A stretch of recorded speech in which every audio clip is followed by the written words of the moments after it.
கர்த்தருக்கு ஸ்தோத்திரம். இந்த நாளிலே தானியேல் புஸ்தகம், தானியேல் என்றாலே தேவன் என் நீதிபதி, அவரே எனக்கு நீதிபரர் அப்படின்னு சொல்லக்கூடிய பொருளை பெற்ற தானியேல். தானியேல் என்றாலே தேவனுடைய நியாயாதிபதி. தேவன் எனக்கு நியாயம் செய்வார். ஆமென். எத்தனை பேர் நினைக்கிறீங்க எனக்கு நியாயம் இல்லை அப்படின்னு நினைக்கிறீங்களா? எனக்கு நியாயமே கிடைக்கல. இந்த வீட்டில் இருக்கேன், எனக்கு ஒரு நியாயம் இல்லை. என் வேலையில் இருக்கேன், ஒரு நியாயம் இல்லை. எல்லாமே அநியாயமாக இருக்குது அப்படின்னு சூழ்நிலை உங்கள் காலத்தில் இருக்கலாம். ஆனால் சூழ்நிலையை மாற்ற ஒரு தெய்வம் நமக்கு இருக்கிறாரு. அவர் காலங்களையும் சமயங்களையும் மாற்றுகிறவர், ராஜாக்களை தள்ளுகிறவர், ராஜாக்களை ஏற்படுத்துகிறவர். ஆமென், அல்லேலூயா. ஆண்டவருக்கு ஸ்தோத்திரம். அவர் எல்லாவற்றிலையுமே அவர் சர்வத்திற்கும் அதிகாரி, ஆளுகை செய்கிறவர் என்பதை குறித்து இந்த புத்தகத்தை நாம் பார்க்கலாம். 12 அதிகாரங்கள் இருக்கிறது. 12 அதிகாரத்திலையும் ஒவ்வொரு இடத்துலையும் அவர் நியாயாதிபதி என்பதை தானியேலுக்கு சொல்வதை பார்க்கிறோம். ஒவ்வொரு அதிகாரத்திலையும் நான் நேற்று 4 நாள் அதை பற்றி பேசிகிட்டு இருக்கேன். டிவிலையும் மீடியாலையும் இங்கே பார்க்கலாம். ஒவ்வொரு அதிகாரத்திலையும் அவர் எப்படி நீதிபதியாக இருக்கிறாரு. முதலாம் அதிகாரத்தில் நீங்கள் பார்த்தீங்கன்னா அங்கே ஒரு பிரச்சனை வருது. என்ன பிரச்சனை வருது அப்படின்னு சொல்லி கேட்டிங்கன்னா, இந்த புஸ்தகம் சுமார் இயேசு கிறிஸ்து பிறப்பதற்கு ஒரு 500 ஆண்டுகளுக்கு முன்பதாக 530ன்னு போட்டுக்கிறாங்க. கிறிஸ்துவுக்கு முன்னால் ஒரு 530 ஆண்டுகளுக்கு முன்பதாக எழுதப்பட்ட ஒரு புஸ்தகம். தானியேல் தீர்க்கதரிசி வாழ்ந்த காலம். அவருடைய சூழ்நிலையை பற்றி இங்கே வாசித்து பார்க்கும் பொழுது, தானியேல் 1 அதிகாரம் முதல் 4 வசனங்களை வாசித்து பார்க்கும் பொழுது, யூதாவின் ராஜாவாகிய யோயாக்கீம் அரசாண்ட 3ஆம் வருஷத்தில் பாபிலோனின் ராஜாவாகிய நேபுகாத் நேச்சார் எருசலேமுக்கு வந்து அதை முற்றுகை போட்டான். அப்பொழுது ஆண்டவர் யூதாவின் ராஜாவாகிய யோயாக்கீமையும் தேவனுடைய ஆலயத்தின் பாத்திரங்களை சிலவற்றையும் அவன் கையிலே ஒப்பு கொடுத்தார். அவன் அந்த பாத்திரங்களை சினையார் தேசத்தில் உள்ள தன் தேவனுடைய கோயிலுக்கு கொண்டு போய் அவைகளை தன் தேவனுடைய பண்டகசாலையில் வைத்தான். அப்பொழுது இஸ்ரவேல் புத்திரருக்குள்ளே ராஜகுலத்தார்களிலும் துறைமார்களிலும் யாதொரு மாசு இல்லாதவர்களும் அழகானவர்களும் சகல ஞானத்திலும் தேர்ந்தவர்களும் அறிவில் சிறந்தவர்களும் கல்வியில் நிபுணரும் ராஜாவின் அரண்மனையிலே சேவிக்க திறமை உள்ளவருமாகிய சில வாலிபர்களை கொண்டு வரும்படி அவர்களுக்கு ஆலோசனை கொடுத்தான். இங்கே நான் வாசித்து பார்க்கிறோம். இந்த பின்னணியத்தை நீங்கள் கவனித்து பார்க்கும் பொழுது, இந்த தானியேல் வாழ்ந்த காலத்தில் இஸ்ரவேல் தேசம் 2 பகுதியாக இருந்தது. யூதா, இஸ்ரவேல் என்கிற 2 பகுதி. அந்த யூதா தேசத்தில் ராஜாவாகிய யோயாக்கீம் ஆட்சி செய்த 3ஆம் வருஷத்தில் பாபிலோன் ராஜாவாகிய நேபுகாத் நேச்சார் எருசலேமுக்கு வந்து அதை முற்றுகை போட்டான். ஒரு அந்நிய தேசத்தான் வந்து இஸ்ரவேல் தேசத்தை அல்லது யூதா தேசத்தை அதை முற்றுகை போட்டான் என்று பார்க்கிறோம். இதுவரைக்கும் அவங்களுக்கு சுய ஆட்சி, அவங்களே அவங்க ஆட்சி செய்து வந்தாங்க. ஆனால் அவங்களுடைய ஆட்சியில் ஆண்டவரை விட்டு விலகி போனதுனால ஆண்டவர் அவர்களை இன்னொருத்தன் கையில் ஒப்பு கொடுக்கிறார். இன்றைக்கு நீங்களும் நானும் ஆண்டவருக்கு உண்மையாக இருக்கும்போது ஆண்டவர் நம்ம கூட இருப்பார். நம்ம சரியில்லைன்னா நம்மளை விட்டுட்டு இன்னொரு ஆளை கண்டுபிடிப்பார். ஆமென். சவுல் முதலாவது ராஜாவாக இஸ்ரவேலில் வச்சார். அவன் சரியில்லைனோடனே அவனை தள்ளிட்டு அவன் ஸ்தானத்தில் யாராக கொண்டு வர்றாரு? தாவீதை கொண்டு, அவன் இதயத்துக்கு ஏற்றினான். இவரை நல்லவர் தான் கொண்டு வந்தார். ஆனால் இவர் நல்லவர் இல்லை, போயிட்டார். அதனால் சவுலை நான் ராஜாவாக்கினதுக்காக மனஸ்தாபப்பட்டு சொல்லி அவரை விட்டு, அவருடைய கிருபை விட்டு, அவர் அபிஷேகத்தை எடுத்து அவரை கீழே தள்ளிட்டு அவருடைய ஸ்தானத்தில் இன்னொரு ஆளை கொண்டு வர்றார். யோயாக்கீமை ஆண்டு வச்சிருந்தார். அந்த யோயாக்கீம் ஆட்சியில் அவன் தேவனுக்கு பிரியமானது செய்யாதனால அவனை கீழே தள்ளிட்டு அந்நிய தேசத்து ராஜாவாகிய பாபிலோன் தேசத்து ராஜா, பிரஜாதிய ராஜாவாகிய நேபுகாத்நேச்சாரை அங்கே கொண்டு வந்து இவனை கீழே தள்ளிட்டு, அங்கே வேதம் சொல்கிறது, நேபுகாத் நேச்சார் எருசலேமுக்கு வந்து அதை என்ன செய்தானா? முற்றுகை போட்டான். அங்கே வந்து அவன் படையெடுப்பு நடந்து அந்த தேசத்தை பிடித்து கொண்டான் என்று பார்க்கிறோம். அவன் தேசத்தை முற்றுகை போட்டான் என்று அதோடு நிறுத்தி விடலை. அடுத்து 2ஆவது வசனம் என்ன சொல்லுன்னு பார்த்தீங்கன்னா, அங்கே ஆண்டவர் யூதாவின் ராஜாவாகிய யோயாக்கீமையும் ஆலயத்தில் பாத்திரங்களில் எல்லாவற்றையும் ஆண்டவர் அவன் கையில் ஒப்பு கொடுக்குறாரு. அந்த பாத்திரத்தை எடுத்துக்கொண்டு போய் அவன் என்ன செய்யனா தன்னுடைய கோயிலில் உள்ள அந்த சாமிக்கு முன்னால் கொண்டு போய் வைக்கிறான்னு பார்க்குறோம். எவ்வளோ கஷ்டமான ஆண்டவருக்கென்று பயன்படுத்தப்பட்ட பொற்பாத்திரங்கள், தேவனுக்கென்று பயன்படுத்தப்பட்டதான அந்த ஆராதனைக்கு உரிய அந்த பானபாத்திரங்கள், இவைகள் அந்நியருடைய படையெடுப்பினால் எருசலேமிலிருந்து சினையார் தேசத்துக்கு கொண்டு போய் அங்கு உள்ள அவங்க தெய்வத்துக்கு முன்னால் கொண்டு வைக்கப்படுது. ஒரு வேதனையான ஒரு கஷ்டமான ஒரு துக்கமான இன்றைக்கி நம்ம ஊரில் நம்ம ஆராதனைக்குரிய காரியங்கள்லாம் எடுத்துக்கொண்டு உங்கள் வீட்டில் உள்ள பாத்திரத்தை எடுத்துகிட்டு பொருட்களை எடுத்து கொண்டு போய் எங்கேயாவது இன்னொரு இடத்துல கொண்டு கொடுத்தா உங்களுக்கு எப்படி இருக்கும்? அல்லது நம்முடைய ஆலயத்துக்கு முக்கியமான பொருட்கள் எடுத்து கொண்டு போய் எங்கேயாவது கொண்டு போய் இன்னொரு வித்தியாசமான ஒரு சூழ்நிலை கொண்டு வச்சா எப்படி இருக்கும்? அது தேவனுடைய பார்வையில் அருவருப்பான ஒரு சூழ்நிலை. ஆண்டவர் சொன்னார், என்ன என்று உனக்கு வேறே யாதொரு சொரூபத்தையும் உண்டாக்க வேண்டாம், செய்விக்க வேண்டாம், நமஸ்கரிக்க வேண்டாம்னு சொன்னார். அந்த கட்டளைகளுக்கு மாறாக இந்த காரியங்கள் நடக்கிறது. அது தேவனுக்கு பிரியமில்லாத, தேவ ஜனத்துக்கு ஆசீர்வாதம் இல்லாத ஒரு சூழ்நிலையில் காணப்பட்டதுனால, வேதனையான ஒரு சூழ்நிலையில் அந்நிய தேசத்து ராஜா ஆட்சிக்கு வந்தார். அந்த சூழ்நிலையில் அந்த ராஜா ஆட்சி செய்ததுனால இப்போ எல்லாரும் அவங்களுக்கு அடிமைகளாக மாறிட்டாங்க. இஸ்ரவேல் தேசத்தில் உள்ள யூதா தேசத்தில் உள்ள எல்லாரையும் கொண்டு போயிட்டாங்க. அதை கொண்டு போன ஆட்களில் முக்கியமான சில ஆட்கள் அவன் ராஜா கேட்குறான், உங்கள் ஆட்களில் நல்ல ஆட்கள் எனக்கு தாங்க, எனக்கு சேவை செய்யணும், என் அரண்மனையில் அவங்க வேலை செய்யணும். யாரை கேட்குறாரு? நல்ல வாலிபர்கள், நல்ல ஆட்கள் எனக்கு வேணும். இப்போ அந்த நாட்டை பிடிச்சிக்கிட்டான். நாட்டில் உள்ள ஆலயத்தில் உள்ள முக்கியமான பொருட்கள் எடுத்துட்டான். அங்கே உள்ள நல்ல ப்ரைம் லெவலில் வாலிபர்களை எடுத்துட்டான். தேசத்தில் உள்ளதை அடுத்த தலைமுறையும் எடுத்து கொண்டு போய் வச்சுட்டு அவங்களாம் எனக்கு சேவை செய்யணும்னு சொல்லிட்டு ராஜாவுக்கு சேவை செய்கிறதுக்கு ஆட்களை தேடி அவன் ஆட்களை அரண்மனையில் ராஜாவுக்கு சேவை செய்ய, ராஜாவுக்கு முன்னால் யார் எப்படிப்பட்ட ஆட்களாக இருக்குன்னு பார்க்கும்போது அது சொல்கிறான் பாருங்கள். 3ஆம் வருஷம் சொல்கிறாரு, அப்பொழுது இஸ்ரவேல் புத்திரருக்குள்ளே மாசில் ராஜாவுக்கு முன்னால் நிற்கணும்னா எப்படி இருக்கணும்? அவங்க பேக்ரவுண்ட் நல்லா இருக்கணும், அவங்க பர்சனாலிட்டி நல்லா இருக்கணும், அவங்க ஏதாவது அவங்களுடைய அங்கவீனத்தில் அங்கவீனம் ஏற்படக்கூடாது, அவங்க அழகானவங்களாக இருக்கணும், சகல ஞானத்திலையும் தேரணும், அறிவில் சிறந்தவங்களாக இருக்கணும், கல்வி நிபுணராக இருக்கணும், ராஜாவின் அரண்மனை சேவிக்க திறமை உள்ள சில வாலிபர்களை கொண்டு வாங்கன்றான். ஒரு ராஜாவுக்கு முன்னால் நிற்கன்னா பாருங்கள் இத்தனை தகுதி. இந்த ஆண்டவருக்கு முன்னால் நிற்கிறது நம்ம அவருடைய சுத்தமாக இருக்குது. நமக்கு அளவும் கிடையாது, அந்தஸ்தும் கிடையாது. ஆனால் அவருடைய கிருபையினால் அவருடைய கிருபாசனத்தை உட்கார்ந்துருக்க கத்த கிருபை செஞ்சார். ஆமேன்.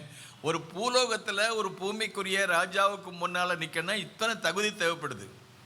ஆனால் பரலோகத்தின் ராஜாவுக்கு முன்னால் நிற்கிறதுக்கு ஆண்டவர் கிருபை கொடுத்து, ஆகவே அவருடைய கிருபாசனத்தண்டை சேரக்கூடிய சிலாக்கியத்தை கத்த நமக்கு தந்தார்.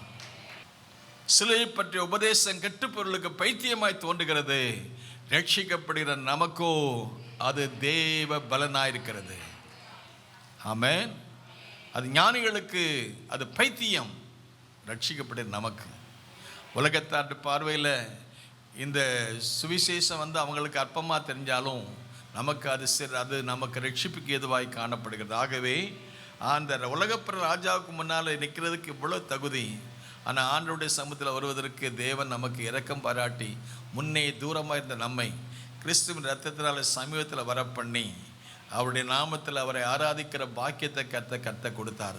காணியாட்சிக்கு தூரமாக இருந்த நம்மை கிருபையினால் அவருடைய இரத்தத்தினால, புண்ணிய இரத்தத்தினால அவருடைய சமூகத்தில் கொண்டு வந்து அவருடைய பாதபடியில் அமர்ந்திருக்க கத்த கிருபை செய்தார். ஆகவே ஆண்டவருக்கு ஸ்தோத்திரம். அன்னைக்கு அந்த ராஜா நேபுகாத் நேச்சார் இந்த அரண்மனையில் செய்விப்பதற்கு ஆட்கள் எப்படி இருக்குன்னு சொல்லி இன்றைக்கி பட்டாளத்துக்கு ஆள் எடுப்பாங்க. பட்டாளத்துக்கு ஒரு இராணுவத்தில் போய் சேவை செய்யணும்னா அதுக்குரிய அந்தஸ்து, அதுக்குரிய பொருத்தம், அதுக்குரிய அளவு, அதுக்குரியதான எல்லாம் குவாலிஃபிகேஷன் இருந்தால் தான் அந்த இராணுவத்தில் சேவிக்குது. உலக பிரகார இராணுவத்தில். அதே மாதிரி ஆவிக்குரிய இராணுவத்திலையும் நாம் நிற்கும்போது பந்தயத்துக்கு ஓடுகிற எல்லாரும் எப்படி இருக்கணுமா? இச்சை அடக்கம் உள்ளவனாக இருக்கணும். எதையெல்லாம் நாம் வெறுக்கணுமோ அதையெல்லாம் வெறுக்கணும், எதெல்லாம் விடணுமோ அதெல்லாம் விடணும். ராஜாவுக்கு முன்னால் நிற்கணும்னா எல்லாத்தையும் நாம் இஷ்டத்துக்கு செய்ய முடியாது. அவருக்குன்னு சில அந்தஸ்து வச்சுக்கிறாரு, சில ஒழுங்குமுறைகளை வச்சுக்கிறாரு. ஆமேன் சொல்லுமா? ஆமேன். எல்லாத்துக்கும் ஒரு ஒழுங்கு இருக்குது. அல்லேலூயா சொல்லுமா? ஒரு பள்ளியில் போனீங்கன்னா ஒரு ஒழுங்கு கட்டுப்பாடு இருக்குது. இத்தனை மணிக்கு ஆரம்பிக்கணும், இத்தனை மணிக்கு முடியும் அப்படின்னு சொல்லி ஒழுங்கு இல்லாத கட்டுப்பாட்டுக்கு வச்சுருப்பாங்க. அதுக்குன்னு ஒரு கரஸ்பாண்ட் இருப்பார், ஒரு பிரின்சிபல் இருப்பாங்க, ஒரு ஹெட்மாஸ்டர் இருப்பாங்க, அதை ஸ்கூலை நடத்தி நிர்வாகம் பண்ணும். ஆகவே எல்லாம் ஒரு ஒழுங்கும் கட்டுப்பாட்டுக்குள்ள. விமானத்தில் போகும்போது என்ன கேட்டிங்கன்னா உள்ளே ஏற்றிடுவான். ஏற்றினதுக்கப்புறம் அவன் சொன்னது தான் கேட்கணும். நான் காசு கொடுத்துருக்கேன், டிக்கெட் வாங்கியிருக்கேன்னா அவன் இஷ்டத்துக்கு செய்ய முடியாது, இறக்கி விட்டுருவான். அதில் ஒரு ஒழுங்கு. நம்ம உதாரணம் பஸ்ஸை பாருங்களேன், பஸ்ஸில் போயிட்டு நல்ல அந்த பஸ் கண்டக்டர் சொல்ல தான் கேட்கணும். இதே மாதிரி சர்ச்சிலையும் வரும்போது நம்ம பாஸ்டர், நமக்கு ஒரு தலைவர் இருக்கிறாரு, பொறுப்பு இருக்குது, அவங்க சொல்கிறபடி கேட்டால் நல்லாயிருக்கும். இதே மாதிரி ராஜாவுக்கு முன்னால் நிற்கிறதுக்கு சில ஒழுங்கு முறைகளை கர்த்தர் கொண்டு வந்துக்கிறாரு. அங்கே ராஜாவுக்கு முன்னால் நிற்கிறதுக்கு ஆட்களை எப்படி தெரிந்து கொள்ளலான்னு கேட்டிங்கன்னா, சிறப்பான ஃபிசிக்கல் ஃபிட்னஸ், மென்டல் ஃபிட்னஸ், அப்புறம் விஸ்டம், பர்சனல், மற்ற எல்லாத்துலேயும் சிறந்தவங்களாக இருக்கணும்.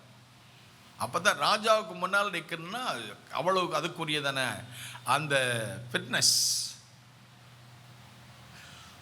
இது உலக பிரகாரமாக. அப்போ அவர் சொல்கிறார், ராஜா சொல்கிறார், 3 வருஷம் இவங்களுக்கு பயிற்சி கொடுங்க. 3 வருஷம் பயிற்சி கொடுத்து 3 வருஷம் முடிச்சல முடியவில்லை, இவங்களுக்கு எங்கள் லாங்குவேஜ் சொல்லிக் கொடுங்க, பாபிலோன் தேசத்தினுடைய எழுத்துக்களை சொல்லிக் கொடுங்க. அந்த அச்சரங்களை எழுத்துக்களை சொல்லி அவங்க தேர்ச்சி பெற்று 3 வருஷத்துக்கு முன்னால் ராஜாவுக்கு அப்புறம் முன்னால் இப்போ நிற்கணும். அதை பயிற்சி கொடுக்குற காலத்தில் சாப்பாடு கொடுக்க வேண்டிய சூழ்நிலை இருக்குது. அப்போ சாப்பாட்டில் ஒரு பிரச்சனை வருது. சாப்பாட்டு என்ன பிரச்சனை? ராஜ சாப்பாடு. நமக்கு எல்லாருக்கும் ஸ்ரீலங்காவில் போனீங்கன்னா கொழும்பு பக்கத்தில், கொழும்பு அந்த யாராவது போனீங்கன்னா கொழும்பு பக்கத்து முக்கியமான இடத்துல ராஜ போஜன்னு ஒரு கடை இருக்குது. அல்லேலூயா சொல்லுமா? என்ன கடை? நம்ம ஊரில் அப்படி இருந்தால் நல்லா இருக்கு இல்லையா? ராஜபோஜன். நம்ம ஊரில் கடைகள்லாம் வித்தியாசமான பேர் வச்சுருக்காங்க. ஸ்ரீலங்காவில் கொழும்புல முக்கியமான இடத்துல, அந்த இடத்துல ராஜபோஜனம், அந்த கடையில் போய் சாப்பிட்டீங்கன்னா ராஜ சாப்பாடு கிடைக்கும்.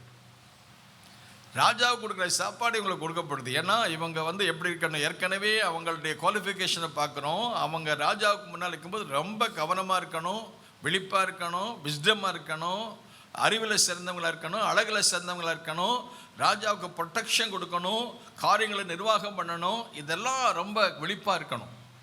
அதுக்கு உரிய 3 வருஷ பயிற்சியில் சாப்பாடு கொடுக்கும்போது அதுக்குன்னு சில ஆட்களை நியமிக்கிறாங்க. மேல்சார் அப்படின்னு சொல்லிட்டு ஒரு தலைவனை நியமித்து இவங்களுக்கு சாப்பாடு. அதில் குறிப்பாக தானியேல், அப்புறம் தானியேல், மிஷாவேல், அனனியா, அசரியான்னு சொல்லிட்டு அங்கே 4 பேர் அவங்கள தெரிந்து கொள்கிறாங்க. இந்த 4 பேருக்கு சிறப்பு பயிற்சி கொடுத்து அவங்களுக்கு சாப்பாடு கொடுக்கும்போது சொல்கிறாங்க, இந்த ராஜ போஜனம் எங்களுக்கு வேண்டாம். ஏன்னா ராஜ சாப்பாடு அவங்க சாமிக்கு வச்சுட்டு அதுக்கப்புறம் தான் இவங்க ராஜாவுக்கு போகுமா. இப்போ ராஜாவுக்கு கொடுக்கும்போது இவங்களுக்கு அந்த சாப்பாடு வருமா. அந்த ராஜாவுடைய போஜனத்தினால் நாங்கள் எங்களை தீட்டுப்படுத்த விரும்பலை. ராஜா எதிர்பார்க்குறாரு நாங்கள் நல்லா இருக்கணும், 3 வருஷம் நல்லா இருக்கணும். 3 வருஷம் பயிற்சி முடிஞ்சோடனே ராஜாவுக்கு முன்னாடி போய் சேவை செய்யணும். அதுக்கு இவங்க சொன்னாங்க, அந்த ராஜ போஜனத்தினால எங்களை தீட்டுப்படுத்த விரும்பலை. அப்போ அவன் கேட்குறான், மேல்பார்வையாளர் சொல்கிறான், இப்போ நீங்கள் மற்ற வாலிபர்களை விட உங்களை விட பார்க்கும்போது நீங்கள் உங்கள் முகம் வாடலாயும் சரீரம் களைப்பாக இருந்தால் ராஜா என்னையே கொன்னுடுவார். அதனால் என் பதவியை நான் பாதுகாக்கணும், அதனால் உங்களுக்கு நான் அந்த சாப்பாடு சாப்பிடணும். அப்போ அவன் சொல்கிறான், இந்த ராஜா கொடுக்குற சாப்பாடு சாப்பிட்றத விட நாங்கள் சாதாரண சாப்பாடு தாங்க, 10 நாள் வரைக்கும் பாருங்கள், 10 நாள் வரைக்கும் சாப்பிட்டதுக்கப்புறம் ராஜா சாப்பிட்ற சாப்பாடு சாப்பிட்டவங்கள்ட்ட முகத்தையும் பாருங்கள், நாங்கள் சாதாரணமாக சாப்பிட்டு இருக்கிற எங்கள் முகத்தையும் பாருங்கள் அப்படின்னு சொல்லிட்டு அவங்களுக்கு அந்த சூழ்நிலையில் ஒரு ஆலோசனை கொடுத்த போது அவங்க சொல்கிறாங்க, 12 நாள் வரைக்கும் அடியார் என்ன செஞ்சு பாரும், எங்களுக்கு புசிக்க பருப்பு, மரக்கறி, குடிக்க தண்ணி, பருப்பு, தண்ணி, மரக்கறி கொடுத்து பாரும், எங்கள் முகத்தையும் அனசிங்க, எங்கள் முகங்களையும் ராஜ போஜனத்தினால் புசிக்கிற வாலிபருடைய முகங்களையும் ஒத்துப்பாரும், பின்பு நீர் காண்கிறபடி உமது அடியாருக்கு செய்யும் அப்படின்னு சொல்லிட்டு, எங்களுக்கு வேண்டியது எங்களுக்கு சாதாரண பருப்பு சைவ சாப்பாடு மற்றும் போதும், எங்களுக்கு அந்த சாப்பாடு வேண்டாம், அது விசேஷமான சாப்பாடு வேண்டாம். ஒரு பிரச்சனை வருது, ராஜ சாப்பாடை தான் சாப்பிடணும். ஏன்னா அவங்க முகம் வாடலாக இருக்கக்கூடாது, சரீரம் களைச்சி போயிடக்கூடாது. அப்படி ஏதாவது காணப்பட்டால் அதை கவனிக்கிறவங்க மேலே ஆபத்து வரும்னு சொல்லிட்டு பேர் மேல்சார். ஆனால் அவன் சொல்கிறான், என் பதவி போயிடும், என் பிழைப்பு போயிடும். 10 நாளைக்கு வரை கொஞ்சம் யோசித்து பாருங்கள், 10 நாளைக்கு சோதிச்சு பாருங்கள், அதுக்கப்புறம் எப்படி இருக்குன்னு பாருங்கன்னு. அதுக்கப்புறம் அங்கே சோதித்து பார்த்த பொழுது இந்த காரியத்தில் அவர்களுக்கு செவி கொடுத்து 10 நாள் வரைக்கும் அதை சோதித்து பார்த்த பொழுது, எல்லாம் வாசிங்க பக்கம் 15 வசனம், 10 நாள் சென்ற பின்பு ராஜ போஜனை புசித்த எல்லா வாலிபரை பார்க்கலும் இவன் முகம் எப்படி இருந்தது, சரீரம் எப்படி இருந்தது. ஆமென், ஆமென். புதிய ஏற்பாடு சபைக்கு போல் சொல்லும், எல்லாம் எனக்கு அனுபவிப்பதற்கு அதிகாரம் இருந்தாலும் தகுதியாயிராது. எனக்கு அதிகாரம் இருக்கு, ஆனால் எல்லாம் எனக்கு தகுதியாயிராது. நமக்கு எல்லாம் அனுபவிப்பதற்கு அதிகாரம் இருந்தாலும் எல்லாம் நமக்கு தகுதியாயிராது. நாம் ஆவிக்குரியவர்கள், கடவுளுக்கு பயந்தவர்கள், தேவனுக்கு பிரியமான செய்கிறவர்கள். உலகத்தில் இன்றைக்கு மற்றவங்க சாப்பிட்ற மாதிரி, உடுத்துற மாதிரி எல்லாம் நாம் செய்ய முடியாது. நமக்குன்னு சில ஒழுங்குகளை வச்சுருக்கிறாரு, நமக்குன்னு சில போதனை வச்சுக்கிறாரு, நமக்குன்னு சில ஆலோசனை வச்சுக்கிறாரு, நமக்குன்னு ஒரு வசனத்தை வச்சுக்கிறாரு, நமக்கு ஒரு ஆண்டவர் இருக்கிறாரு. ஆமேன் சொல்லுமா? ஆமேன். அதான் தாவீது சொல்றாரு, ஆண்டவரே உமக்கு பிரியமானது செய்ய. இப்போ இந்த பிரச்சனையில் என்ன கேட்டீங்கன்னா, நீ ராஜ சாப்பாடு சாப்பிடணும், உன் சாப்பாடு சாப்பிடக்கூடாது. இந்த பிரச்சனை வந்தப்போ அப்போ தானே எங்களுக்கு ஒரு நீதி கிடைக்கணும், நியாயம் கிடைக்கணும். இது அவங்க பாறையில் அநியாயமா இருக்கலாம். தேவனே நியாயாதிபதி, தேவனே நீதிபதி, எனக்கு உதவி செய்யணும்னு கேட்ட போது அந்த சாப்பாட்டுக்கு இந்த சாப்பாட்டுக்கும் பெரிய வித்தியாசம். ஆனா வேதம் அழகா சொல்கிறது, இவங்களுடைய முகத்தை பார்க்கும்போது 10 நாள் சென்ற போது மற்ற எல்லா வாலிபருடைய பார்க்கலாம் இவருடைய முகம் களை உள்ளதாயும் இவருடைய சரீரம் அது புஷ்டியானதுமா இருந்தா. ஆமேன் சொல்லுமா? ஆமேன், அல்லேலூயா. ஆகவே புதிய ஏற்பாட்டு சபைக்கு சொல்லும்போது வேதம் நமக்கு சொல்லுது, முகக்கலை எதனால் உண்டாக மாட்டா, எண்ணெய் பயன்படுத்துவதனால. எண்ணெய் உனக்கு முகக்கலையையும், திராட்சரசம் அது உன்னை மகிழவும் பண்ணும். 104 சங்கீதத்தில் 4ஆம் வசனம் சொல்லுது, திராட்சரசம் என்ன செய்யுமா, சந்தோஷத்தைக்கும். 104:15 மனுஷனுடைய இதயத்தை மகிழ்ச்சியாக்கும் திராட்சரசத்தை அவன் முகக்கலை உண்டு பண்ணும். எண்ணெயும் மனுஷனுடைய இதயத்தை ஆதரிக்கும் ஆகாரத்தையும். ஸோ இங்கே நான் பார்க்கும்போது ஒரு முகக்கலை உண்டு பண்ணுகிற எண்ணெய். அன்றைக்கு எண்ணெய் எதுக்கு பயன்படுத்தினா, முகக்கலை உண்டு பண்ண. முகக்கலை என்னன்னு சொன்னால் பரிசுத்த ஆவியின் நிறைவு. ஆமென் சொல்லுமா? தேவனுடைய ராஜ்யம் அது புசிப்பும் அது குடிப்பும் அல்ல, அது நீதியும் அது சமாதானமும் அது பரிசுத்த ஆவியினால் உண்டாகும் சந்தோஷமா இருக்கிறது. ஆமென். உலக பிரகாரம் சாப்பிட்றது சாப்பிடக்கூடாது கிடையாது, சாப்பிட வேண்டியது இருக்குது. நமக்குன்னு ஒரு ஒழுங்கு வச்சுக்கிறாரு. ரோமர் 17 வாசி, தேவனுடைய ராஜ்யம் புசிப்பும் குடிப்பும் அல்ல, அது நீதி அது சமாதானம் அது பரிசுத்தாவினால் உண்டாகும் சந்தோஷமா.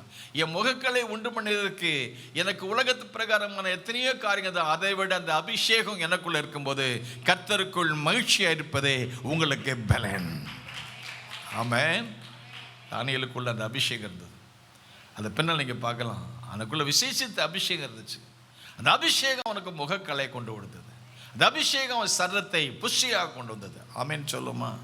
சாப்பாட்டினால் வரக்கூடிய ஆசீர்வாதம் அல்ல, என் தேவனால் வரக்கூடிய உம்மாலே ஒரு சேனைக்குள் பாய்வேன், என் தேவனால் ஒரு மதிலையும் தாண்டுவேன்.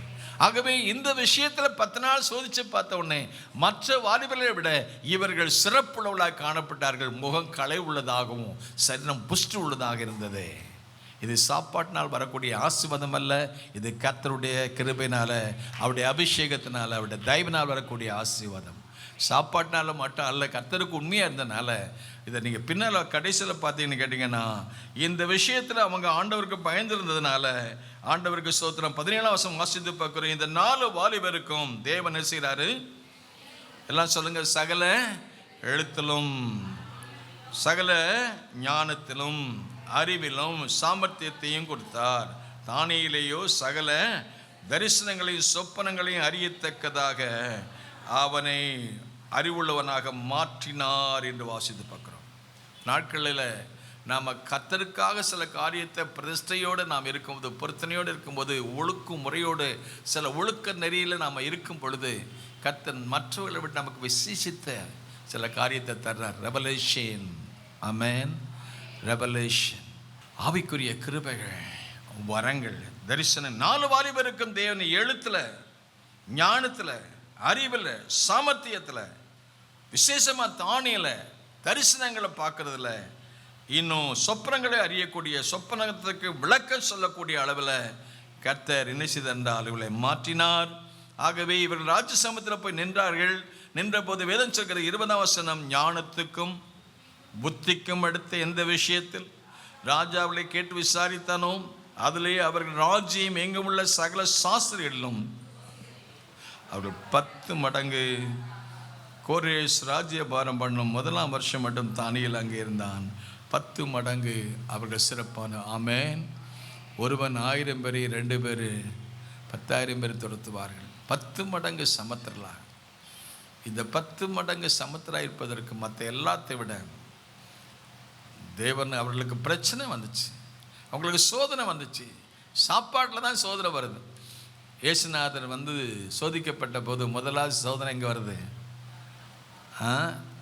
நீ தேவனுடைய குமாரனையான அந்த கல்லுகளை அப்பமாடிச்சு. உடனே ஆடுகிற மனுஷன் ஏதேன் தோட்டத்தை முதலாவது சோதனை எங்கே வந்துச்சு? சாப்பாடு தான். சாப்பாடு அதை புசிக்க நல்ல சாப்பாடுலாம் பிரச்சனை. அல்லேலூயா. நிறைய பேருக்கு வியாதி காரணம் சாப்பாடு தான். சாப்பாடு தான் நிறைய பேருக்கு பிரச்சனை. ஆனால் தானியேல், சாத்ராக்கு, மேஷாக்கு, ஆபேத்நேகோ அதில் கண்ட்ரோலில் இருந்தனால அவங்க முக கலையோடு இருந்தாங்க, சரீரத்தில் புஷ்டியோடு இருந்தாங்க. காரியத்தில் 10 மடங்கு தேசத்தில் உள்ள எல்லாத்தையும் பாருங்க சமர்த்தா இருந்தாங்க. இப்படிப்பட்டதான அந்த தேவனுடைய பிள்ளைகளுக்கு கர்த்தர் இந்த சாப்பாடு விஷயத்தில் கர்த்தர்களுக்கு நீதி செய்தார். அடுத்த அதிகாரத்தில் 2 அதிகாரத்தில் அதை விட சூப்பரான காரியம் செய்கிறாரு. ராஜாவுக்கு சொப்பனம். யூதா தேசத்தை சிறைப்படுத்திட்டு போயிட்டான், பாத்திரத்தை கொண்டு போயிட்டான், அவங்க கோயிலில் கொண்டு வச்சுட்டான், ஆட்களையும் பிடிச்சிட்டு போயிட்டான். அவங்க முன்னால் போய் ஆட்கள் நிற்கிறாங்க, அடிமைகளை போல் உட்கார்ந்துட்டு இருக்காங்க. இப்போ ராஜாவுக்கு ஒரு பிரச்சனை. ராஜா ராத்திரி தூங்க முடியல. ஏன் தூங்க முடியலன்னா, அங்கே ராஜா தூங்குறதுக்கு என்ன செய்யணும், எப்போதும் அவங்களுக்கு நல்ல மியூசிக்கு, நல்ல சாப்பாடு, நல்ல விருந்து, அவங்களுக்கு ராஜ போஜனம் கொடுத்து அவங்கள தூங்க வைக்கிறதுக்கு. அந்த நாட்களில் சின்ன பிள்ளைகளை தொட்டில் ஆட்டுறதுக்கு பாட்டு பிடிப்பாங்களே. இப்போ யாருமே தாலாட்டு பாட்டு கிடையாது. அன்னைக்கு ராஜாவுக்கு தூக்கம் வரல.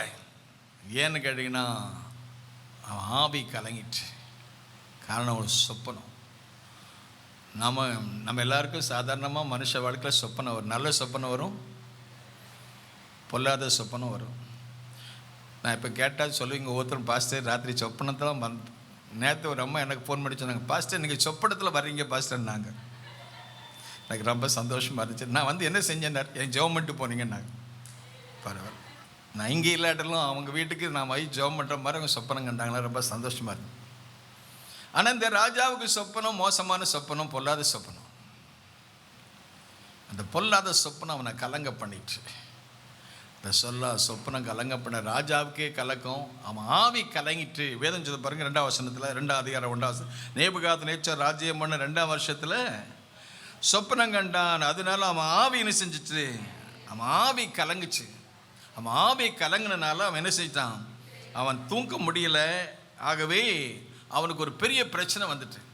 இன்றைக்கெல்லாம் இதில் அந்த விளக்க உரையை நான் படித்து பார்க்கும்போது, ஆண்டவர் எப்படிப்பட்டவன்னா, ராஜாக்கள் எல்லாம் கண்ட்ரோல் பண்ணுற ஆண்டவர்னு சொல்லி போட்டிருக்கான். சர்வ தேசத்துக்கும் அவர் ஆண்டவர். ஆமேன்னு சொல்லுமா? உலகத்தில் இருக்கிற எல்லா ராஜாக்களுக்கும் மேலான ராஜாவாக இருந்தவர்களை கண்ட்ரோல் பண்ணுறார். சர்வ தேசத்துக்கும் அதிகாரி, சர்வ வல்லவர், சர்வ ஞானி, சர்வ வியாபி. இந்த ராஜாவை பயன்படுத்துகிறாரு. போய் பிடிச்சு விட்டார் எல்லாம். இப்போ அவருக்குள்ளே நிம்மதி இல்லை, தூக்கம் இல்லை, ஆவி கலங்கிட்டு, தூக்கம் இல்லை. தூக்கம் எப்படி இருக்கும் பாருங்க. தூக்கம் நல்லா சாப்பிட முடியாது, ஆளை மிரண்டு போயிடுவான், ஆளுக்கு நிம்மதி இருக்காது, பைத்தியம் பிடிச்ச மாதிரி இருப்பான், அதில் டென்ஷன் ஆகிடுவான். இதே மாதிரி இந்த ராஜாவுக்கு இப்போ tension, problem, no food, no sleep, no joy, no joyful life, no happy life. அப்படியும் உடஞ்சி போய் மனம் என்ன செய்யணும்னு தெரியாமல் உடனே ஆட்களாக கூப்பிட்றான். எப்பா எல்லாம் எனக்கு அந்த தேசத்தில் உள்ள எல்லா ஞானிகளையும் ஜோசியகாரையும் சாஸ்திரிகளையும் கூப்பிட்டு, நான் ஒரு சொப்பனம் கண்டேன், சொப்பனத்தால் நான் பயந்துட்டேன், கலங்கி போயிட்டேன், என் ஆவி கலங்கி போச்சு, என் தூக்கம் கலைஞ்சு போச்சு. நீங்கள் சொப்பனத்தையும் சொல்லணும், அப்படி அர்த்தத்தையும் சொல்லணும். அப்போ அவங்க சொல்கிறாங்க, சொப்பனத்தை சாமி சொன்னீங்கன்னா நாங்கள் அர்த்தம் சொல்லுவோம். அவர் சொல்ல, இல்லை, சொப்பனமே எனக்கு மறந்து போச்சு, சொப்பனம் சொல்லணும், விளக்கம் இல்லைன்னா உங்களை காலி பண்ணுறோங்கிறார். பாருங்கள் எப்படி இருக்கு. இந்த செய்தி பரவுது. தேசத்தில் உள்ள ஞானிகள் எல்லாம் கொள்றதுக்கு திட்டம் போடுறாங்க. அந்த செய்தி தானியேலுக்கு வந்த போது தானியேல் கேட்குறேன், இந்த காரியத்தை மறைபொருட்கள் வெளிப்படுத்தின ஆண்டவர் தான் அதை வெளிப்படுத்த முடியும், மற்ற யாரும் இதை வெளிப்படுத்த முடியாது. ஆனால் எங்களுக்கு கொஞ்சம் சமயம் கொடுங்க, நாங்கள் ஜெபம் பண்ணி சொல்கிறோம். இது ஒரு டெம்டேஷன், ஒரு சோதனை, ஒரு அழிவுக்குரிய காலம்.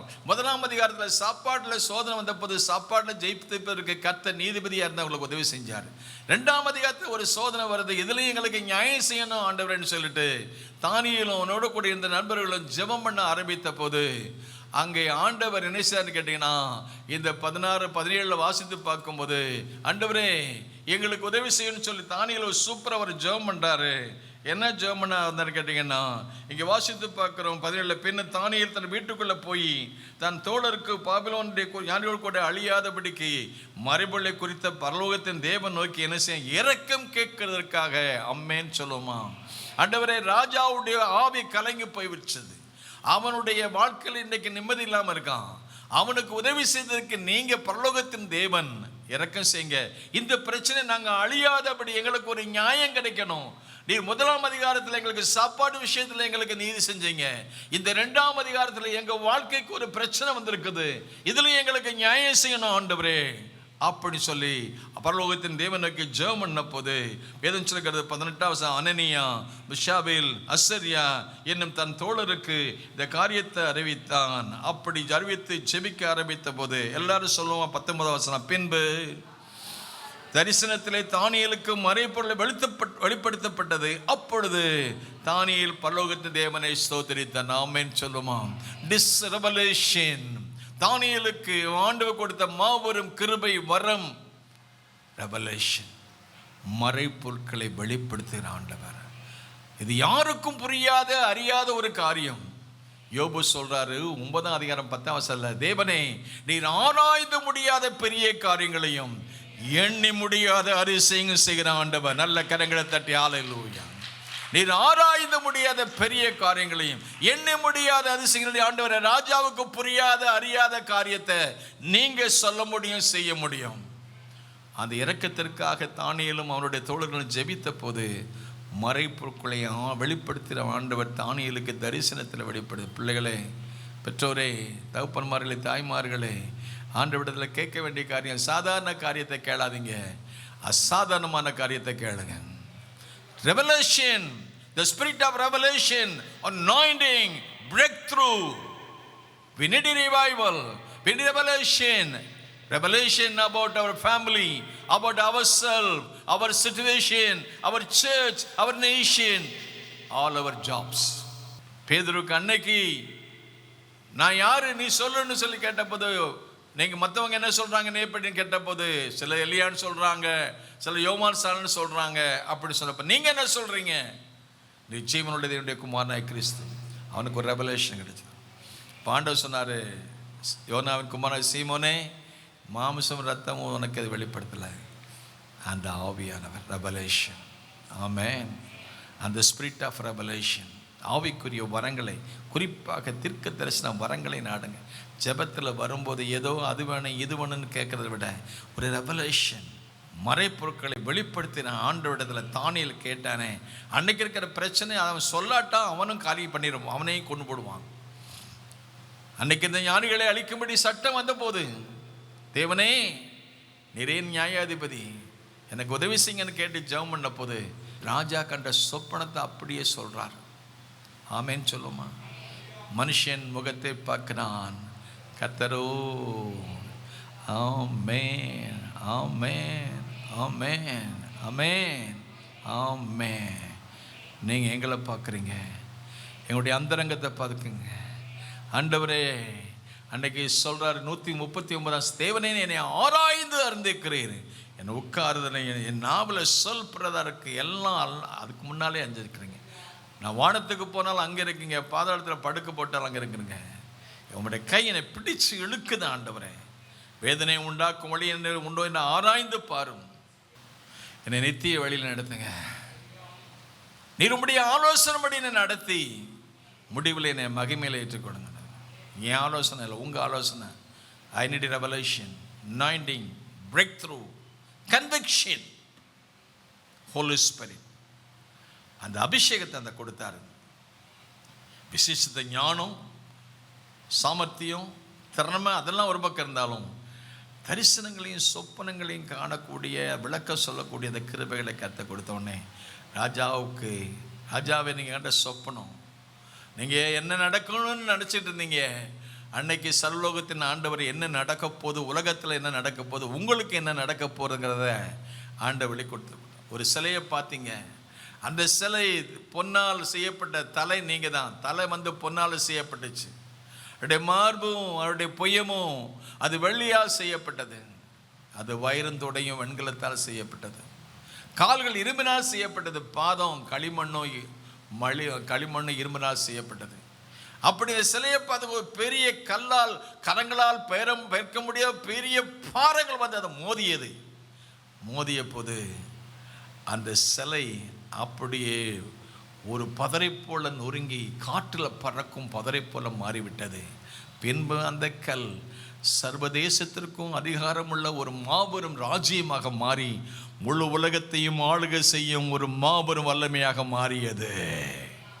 ஆமென், ஆமென், ஆமென். ஆண்டவருக்கு ஸ்தோத்திரம். இதை சொன்ன உடனே வேதம் நமக்கு ராஜா இதெல்லாம் சொன்ன உடனே ராஜா பார்த்தார். 46ஆம் அதிகாரம் 46ஆம் வசனம் வாசி. அப்பொழுது ராஜாவாகிய நேபுகாத்நேச்சார் முகம் குப்புற விழுந்து, எப்படி சொல்ல விழுந்தான்? முகம் குப்புற விழுந்து என்ன செய்தான்? தானியேலை வணங்கி அவனுக்கு காணிக்கைகளை செலுத்தவும் தூபங்காட்டம் கட்டளையிட்டான். அதோடு மட்டும் இல்லை, முக்கியமாக ஒரு பிரகடனம் செய்கிறான். ஒரு பெரிய மாபெரும் ஒரு அறிவிப்பு சொல்றாரு பார்க்க. 47ஆம் வசனத்தில் தானியேலை பார்த்து, இந்த மறைப்பொருளை வெளிப்படுத்தினபடினால மெய்யாகவே உங்கள் தேவனே தேவர்களுக்கு தேவனும் ராஜாக்களுக்கு ஆண்டவரும் மறைப்பொருட்களை வெளிப்படுத்துகிறவருமா இருக்கிறார் என்றான். பின்பு ராஜா தானியேலை பெரியவனாக்கி அநேக சிறந்த வெகுமதிகளை கொடுத்து அவனை பாபிலோன் மாகாணம் முழுவதற்கும் அதிகாரியாகவும் ஞானிகளின் பிரதான அதிகாரியாக நியமித்தான். தானியேல் ராஜாவை வேண்டிக் கொண்டதின் பேரில் அவன் சாத்ராக், மேஷாக், ஆபேத்நேகோ எல்லாருக்கும் உயர்ந்த ஸ்தானத்தை கொண்டு வருவதற்கு கர்த்தர் கிருபை செய்தார். தானியேலுக்கு விசேஷ கிருபை. தேவனே, நீர் நியாயாதிபதி.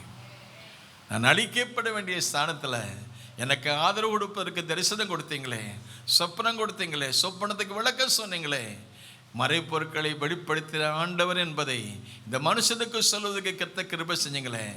பெரிய ராஜா, முழு தேசத்துக்கும் எங்கள் தேசத்தை பிடித்த மனுஷன் இன்னைக்கு கீழே முகம் குப்புற விழுந்து கிடக்கான். ஆமென், ஆமென். கர்த்தர் நமக்கு ஒரு கிருபை கொடுத்தா, நமக்கு ஒரு வரத்தை கொடுத்தா, ஒரு வெளிப்பாட்டை கொடுத்தா, நமக்கு எதிரே இருக்கிற நமக்கு முன்னால் கீழே விடுவான். ஆமென், அல்லேலூயா.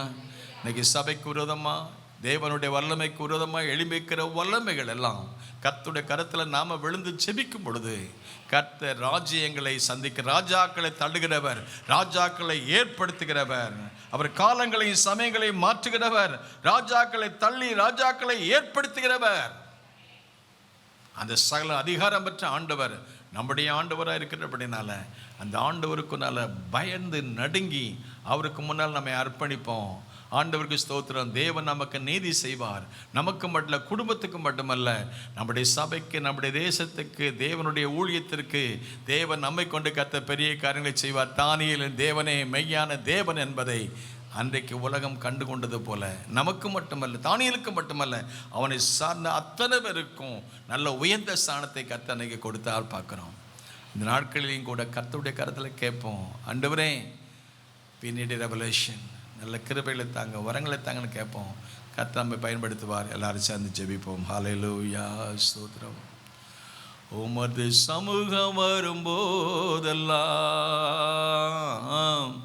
இங்க கண்ணீரெல்லாம் மாறுகின்றது. உமது சமூகம் வரும்போதெல்லாம் இங்க கண்ணீரெல்லாம் மாறுகின்றது. உமது சமூகத்தில் நித்திய மகிழ்ச்சி. உமது சமூகத்தில் ஒரு நாள் மாறாதையா, ஒரு நாள் மாறாது மாறாது சமூகமே, சமூகமே. அது சமூகம் வரும்போதெல்லாம் நீரெல்லாம் மாறுகின்றது.